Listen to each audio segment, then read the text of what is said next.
Assalamualaikum warahmatullahi wabarakatuh. Nama saya Dede Farozi dari kelas 07 TPLM 007. Sorry. Dengan NIM 1910 1140 1883. Video ini adalah video presentasi sebagai pengganti absensi pertemuan 13, di mana saya datang terlambat dan tidak mendapatkan absensi. Di video ini saya akan menjawab pertanyaan-pertanyaan dari Bu Intan untuk tugas presentasi ini. Itu ada sebanyak 4 pertanyaan tentang dampak dari perang Rusia Ukraina terhadap ekonomi global, Indonesia, dan bisnis yang saya jalankan. Saya menjawab dengan presentasi sederhana menggunakan PowerPoint seperti ini. Oke, langsung untuk pertanyaan yang pertama. Dampak perang Rusia Ukraina terhadap ekonomi global. Menurut saya ada 2 poin penting yang menjadi dampak yang cukup besar dari perang Ukraina dan Rusia. Yang pertama, sektor energi. Dampak ini terjadi karena rentetan sanksi yang diberikan oleh negara barat kepada Rusia telah membuat Rusia memangkas pasokan gas hingga 60% bagi sebagian negara Uni Eropa. Akibat sanksi tersebut, harga minyak mentah dunia naik sebesar 350%. Seperti diketahui bahwa Rusia adalah salah satu produsen gas terbesar di dunia, sehingga apabila pasokan yang dimiliki yang dikurangi, itu akan berdampak besar pada negara-negara lain. Dan walaupun masih ada sisa pasokan sedikit, maka harganya akan melambung sangat tinggi. Yang terjadi saat ini ada 350%. Kemudian naik harga energi otomatis akan mengancam stabilitas supply chain dunia, tidak terkecuali terhadap pangan. Dampaknya, naiknya harga komoditas dunia terutama gandum, jagung, minyak, bunga matahari. Pasalnya kedua negara tersebut adalah pengekspor 7,3% gandum dunia, 70% minyak bunga matahari, dan 2,6% jagung dunia. Jadi karena supply chain yang terganggu, maka stok yang ada di pasaran juga terbatas, sehingga berakibat naiknya harga bahan komoditas tersebut. Oke, kemudian dampaknya untuk Indonesia. Dampak perang tersebut terhadap Indonesia sama seperti tadi, dampaknya yaitu naiknya harga-harga barang komoditas dan bahan bakar minyak atau BBM.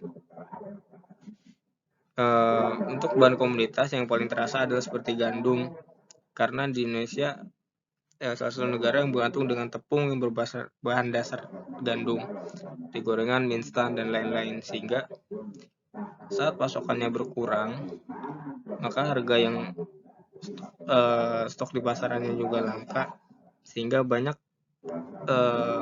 supplier atau toko-toko yang menimbun barang tersebut dan mengakibatkan harganya menjadi naik sangat tinggi. Itu mempengaruhi pada penjualan para pedagang tersebut. Kemudian kenaikan bahan bakar minyak atau BBM. Sempat ada penolakan dari masyarakat cukup besar, tapi pemerintah mau tidak mau harus tetap menaikkan harga tersebut, karena jika terus di-cover oleh APBN akan mengganggu anggaran tersebut. Makanya pemerintah membuat kebijakan untuk menghapus subsidi pada bahan bakar minyak. Yang ketiga, itu dampaknya kepada bisnis Anda. Bisnis saya adalah alpukat kocok. Secara langsung mungkin tidak terdampak cukup signifikan ya, karena bahan baku yang digunakan juga masih cukup banyak, stoknya terjaga dan tidak terdampak langsung. Mungkin yang terdampak itu dari supply chain-nya saja. Stok di pasaran cukup berkurang, dan harga sekalipun ada naik, harganya juga cukup signifikan ya.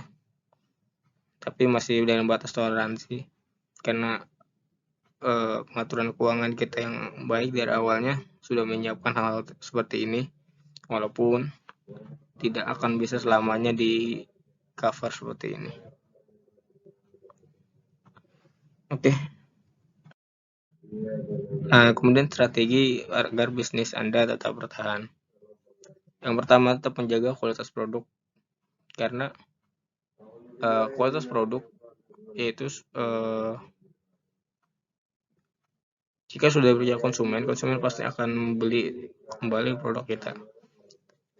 Oke, jadi kita harus tetap menjaga standar yang tidak boleh dikurangi, tidak boleh diakal-akalin untuk menutup harga bahan baku yang naik. Harus tetap menjaga standar yang telah ditentukan. Kemudian tetap memberikan pelayanan terbaik. Jadi kita harus tetap memberikan pelayanan terhadap konsumen. Tidak boleh ada penurunan pelayanan di tengah kenaikan harga bahan baku atau penjualan yang berkurang karena harganya mungkin ikut naik dan lain-lain. Nah, kemudian mengkaji ulang keuangan. Seperti yang saya bilang tadi sebelumnya, sebetulnya kenaikan harga bahan baku masih bisa tercover ya, karena udah ada disiapkan dari awal kemungkinan kemudian terburuk, tapi tidak mungkin selamanya akan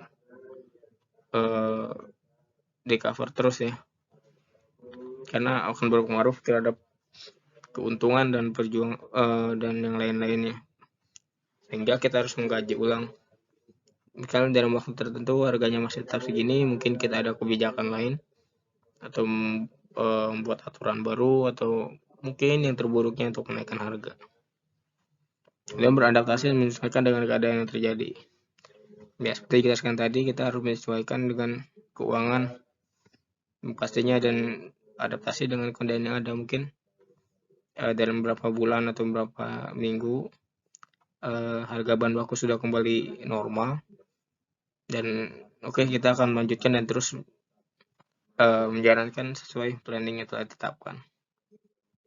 Dan untuk agar tetap bisa berkembang di tengah perang ini, kita harus bisa mendapatkan atau memanfaatkan peluang yang ada.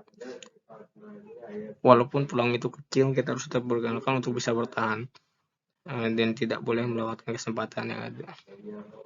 Mungkin itu yang dapat saya presentasikan. Kurang lebihnya mohon maaf. Terima kasih. Assalamualaikum warahmatullahi wabarakatuh.